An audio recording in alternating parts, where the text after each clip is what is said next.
There were no official warnings, no diplomatic statements, just the roar of hundreds of Israeli fighter jets streaking across the Middle Eastern skies in the dead of night, marking the start of one of the boldest and most sophisticated preemptive strikes in modern history, Operation Roaring Lion. In just the first few hours of the campaign, more than 200 Israeli fighter jets, including the stealth F-35 Nadir, the multi-role F-15I Ram, and the F-16 Sufa, struck over 100 strategic targets across Iranian territory. These targets included not only nuclear facilities such as Natanz, Parachin, and Arak, but also ballistic missile launch sites, air defense command centers, weapons depots, and secret residences of senior commanders within the Islamic Revolutionary Guard Corps. But what shocked the world was not the number of bombs dropped, but the near-perfect precision. Israel did not bomb indiscriminately. They eliminated each key link in Iran's command, coordination, and counterattack system, crippling its ability to organize a response from the very first minute.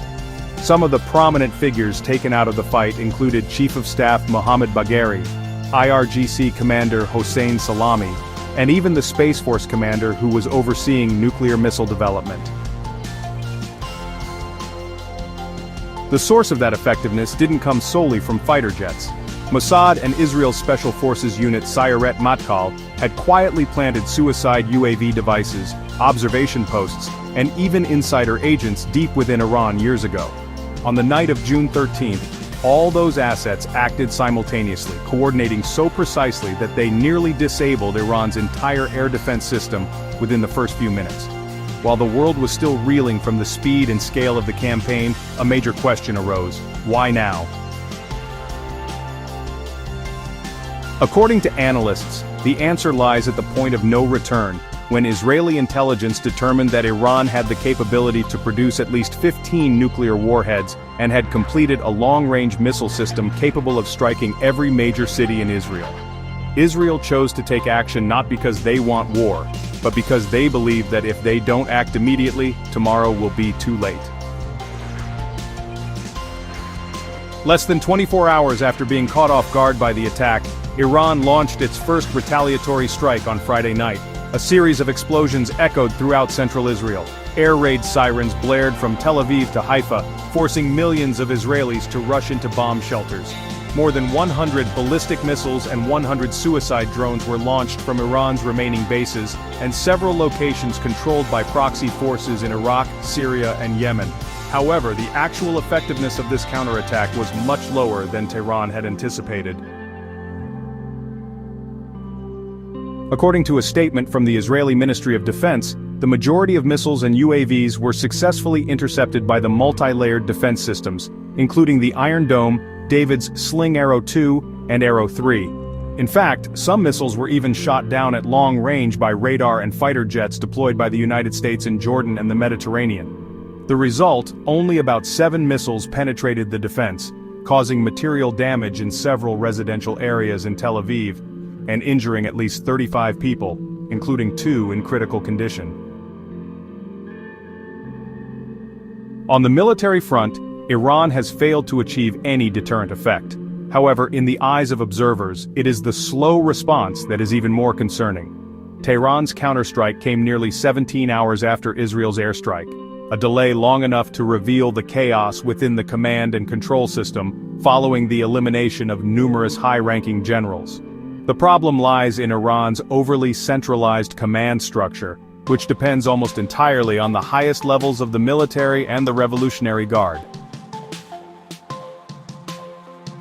When those key figures are removed from the equation, the decision-making chain becomes paralyzed. There is no plan B, no system for immediate tactical substitution, only fragmented and symbolic reactions, as if to assert, we are still here. Still, Iran should not be underestimated too soon. Statements from Supreme Leader Ali Khamenei and the spokesperson for the IRGC both declared, "This is only the beginning, the real revenge is yet to come." According to some Reuters sources quoting Iranian military officials, if Tehran continues to be attacked, Israel's energy, financial and nuclear infrastructure will be the next targets. Meanwhile, Israel continues to maintain the initiative. Defense Minister Yoav Gallant emphasized, Iran's audacity to attack Israeli civilians crosses a red line. They will pay a very heavy price. In fact, the Roaring Lion campaign is far from over, with subsequent airstrikes targeting the Tabriz military airport, missile depots and strategic railway lines in western Iran. From an analytical perspective, Iran's weak and sluggish counterattack indicates that the losses from Israel's initial strike were far more extensive than anyone anticipated. This was not just a military blow, it was a strike aimed directly at the command backbone, hitting a fundamental vulnerability in Tehran's centralized leadership structure. But the game is far from over. The real question now is whether Iran can recover enough to launch a large-scale counterattack, or if it is entering a cycle of decline before it can regain the upper hand. If there were no planes in the sky, no deafening sound of bombs falling, would you even know that a war had started and ended right in the heart of your capital? For Iran, the answer is no. Israel's most effective strike didn't come from the air, it came from within, where Mossad had quietly established roots more than a decade ago. The Israel-Iran conflict is not just a battle of advanced weaponry, but also an absolute intelligence war. In less than a single night, Israel delivered a strategic shock to Iran, eliminating the entire senior command layer of Iran's air and space forces through a meeting organized by Tehran itself, but orchestrated according to a scenario staged by Tel Aviv. According to disclosures from Israeli intelligence sources, in the months leading up to the Roaring Lion operation, Mossad carried out a high-level strategic deception campaign. This involved using fabricated data, fake messages through internal communication channels, and even planted personnel to mislead Iranian commanders into concentrating their forces at a secret command bunker near Tehran. This underground facility, once considered impregnable, lies hundreds of meters below the surface and is protected by multiple layers of air defense. But what Iran couldn't defend against was an intelligence-guided bomb. Mossad didn't just know where they would meet, they orchestrated the situation to force them to gather there at the exact time, with all the key figures present, including Amir Ali Hajizadeh, commander of the Revolutionary Guard Air Force, along with the entire UAV command, space defense and air defense leadership. A precision-guided missile launched from an F-35 fighter jet struck straight into the ground, destroying them all in a single strike. This is not simply espionage, this is the art of strategic navigation. A Mossad expert described this operation as social engineering on a national scale. It's not about isolated individual targets, but about exposing an entire chain of links to eliminate them like dominoes. By creating a fake information channel about Israel's planned attacks on Syria and Lebanon, Mossad led the IRGC to believe that an emergency meeting in Tehran was necessary to coordinate defensive responses. The success didn't come from technology, but from a deep understanding of the opponent's mindset, and distorting that very command system from within. Not stopping at strategic deception, Israel also uses drones that are launched directly within Iran's territory. No need to fly in from outside. These small suicide drones, pre-programmed in advance, only require an activation command from a covert control center to strike radar stations, missile depots, and command centers. The Sayeret Matkal Special Forces and Unit 8200, in coordination with Mossad, not only gathered intelligence on targets but also worked together to disrupt the air defense system by attacking from the inside out. This created just enough of a gap for the Israeli Air Force to penetrate deep into Iranian airspace without facing any significant interception. When darkness overshadows nuclear light, the core objective of the campaign is to prevent Iran from acquiring nuclear weapons. However, the truth is that not every nuclear facility is targeted, such as Fordow, which is located deep inside a mountain. Israel does not have the capability to penetrate it unless supported by the GBU-57 bunker buster bomb owned by the United States. So where does victory come from? It comes from Israel breaking the will and command capabilities of Iran's nuclear program without needing to destroy all the equipment. When nuclear scientists such as Faridun Abbasi and Mohammad Tamasebi are eliminated and the entire strategic advisory team is wiped out, Iran loses the ability to organize any nuclear progress in the short term. Israel did not simply launch a military campaign, they initiated a battle for perception. The preemptive strike not only shook Iran but also sent a message to the entire region: no place is off limits. Those who thought they were safe just by hiding underground were mistaken. This Mossad operation is not only the pinnacle of deception strategy, but also a chilling warning. If you are the target, you won't realize it until it's already too late. While the smoke and flames had not yet cleared, the world entered an unprecedented diplomatic standoff.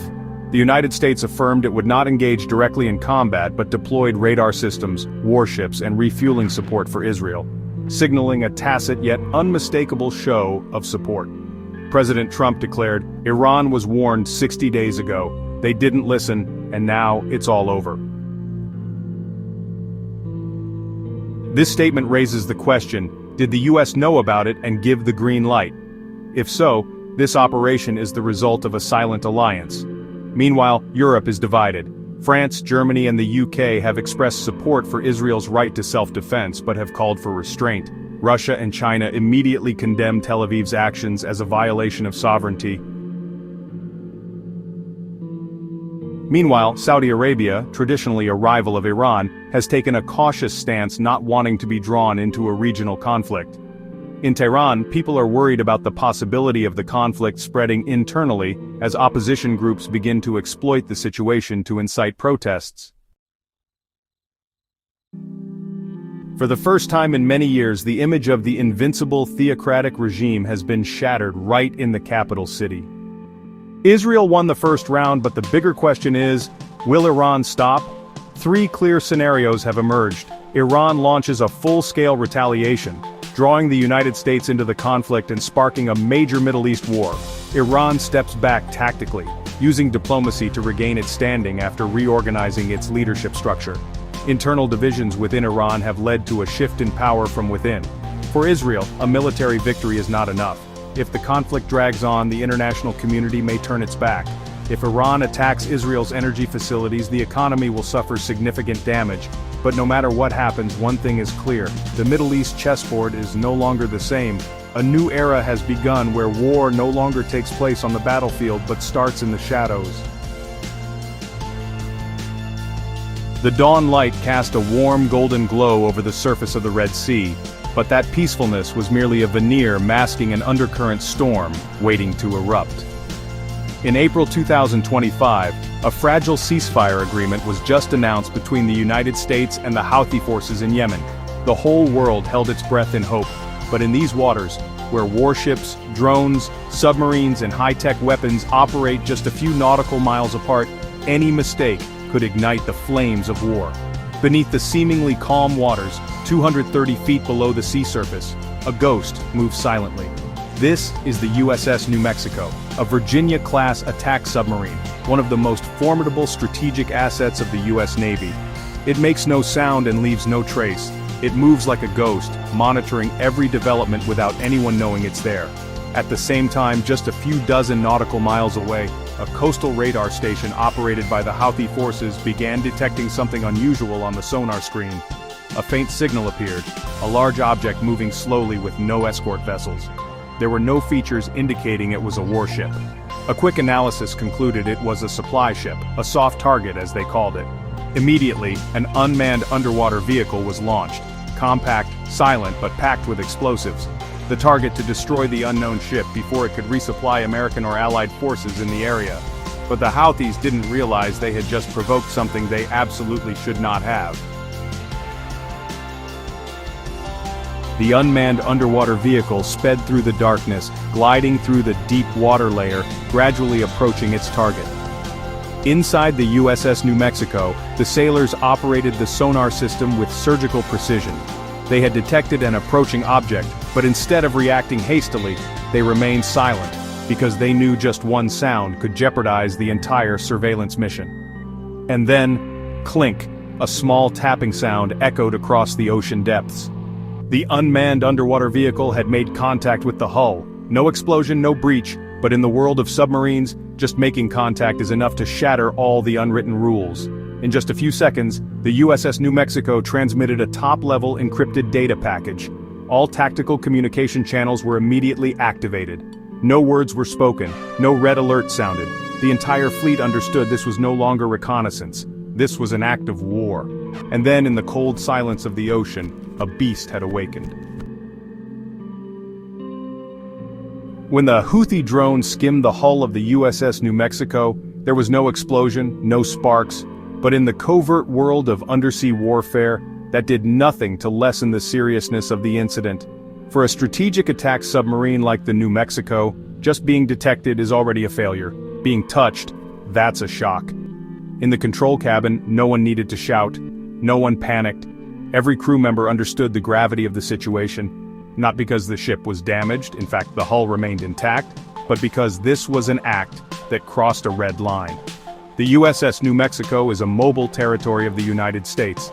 Any unauthorized approach, whether accidental or intentional, is considered a direct threat to national security. Immediately, all systems inside the submarine switched to emergency response mode. The internal warning signal was activated, and sensor data, including sound, temperature, and magnetic field readings, were packaged and transmitted through a highly secure channel to the USS Eisenhower Carrier Strike Group. Less than 3 seconds later, intelligence officers hundreds of miles above the sea surface began analyzing the UUV's trajectory, control signals, combat capabilities, and launch origin. They didn't wait to verify whether it was intentional or not. In these waters, every risk must be treated as the worst-case scenario. What the Houthis, or anyone else, failed to realize is that the ship they just collided with was far from ordinary. The USS New Mexico is not just a submarine. It is an advanced stealth platform and an indispensable part of the United States' global strategic deterrent system. Powered by nuclear energy, the submarine can operate underwater for several months without surfacing. It features an extremely quiet pump jet propulsion system that produces almost no noise, rendering any tracking efforts futile. The hull's surface is coated with sonar-absorbing rubber, making it effectively invisible to all detection devices. Not only is it hard to detect, but New Mexico is also dangerous. The submarine is equipped with Tomahawk cruise missiles, Mark 48 torpedoes, and has the capability to deploy SEAL special forces through a specialized dry escape chamber. In other words, if it decides to strike back, the game will be over very quickly.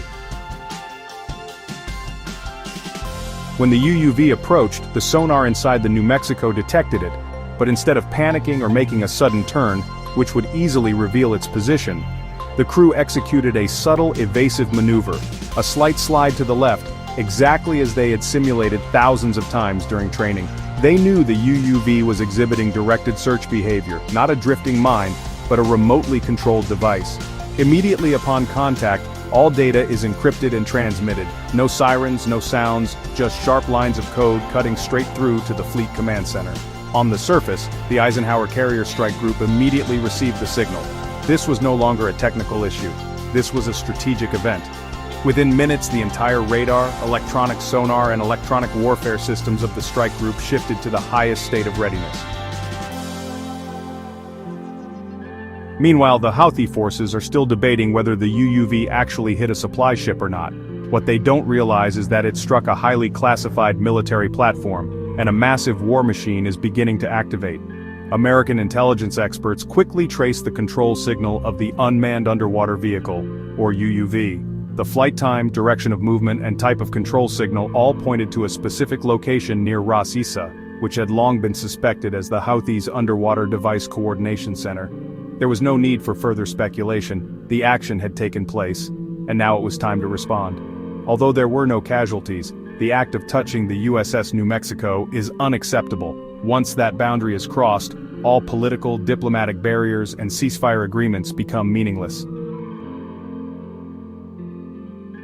In the USS Eisenhower's control room, the strike group commander issued the first order: activate the strategic response package. Precise, priority, no escalation, no declaration. The Operation Deep Pinpoint campaign has been officially approved, and the U.S. Navy's sword has been drawn from its sheath. No alarm sounded, no official announcement was made, but immediately after the fateful impact against the hull of the USS New Mexico, A rapid, brutal chain of events began in silence. From the USS Gravely destroyer, the vertical missile launch hatches opened. 12 Tomahawk Block 4 missiles were programmed to fly at extremely low altitudes, hugging the terrain to avoid radar detection, and sped forward at near supersonic speeds. Each missile carried a 1,000-pound warhead and was guided by GPS to 3 targets: the UUV control center, the communications relay station, and the auxiliary weapons depot. At an altitude above 20,000 feet, the E-2D Hawkeye reconnaissance radar coordinated the entire airspace. 2 EA-18G Growlers immediately activated full electronic attack mode, broadcasting intense jamming signals across the entire frequency band used by the Houthis' ground radars. Ground radars went completely offline, coastal command stations fell silent, the screens went black, then, quiet. 4 F/A-18 Super Hornets from the aircraft carrier Eisenhower shot into the sky like steel arrows, carrying GBU-38 smart bombs and AGM-154 JSOW long-range strike weapons.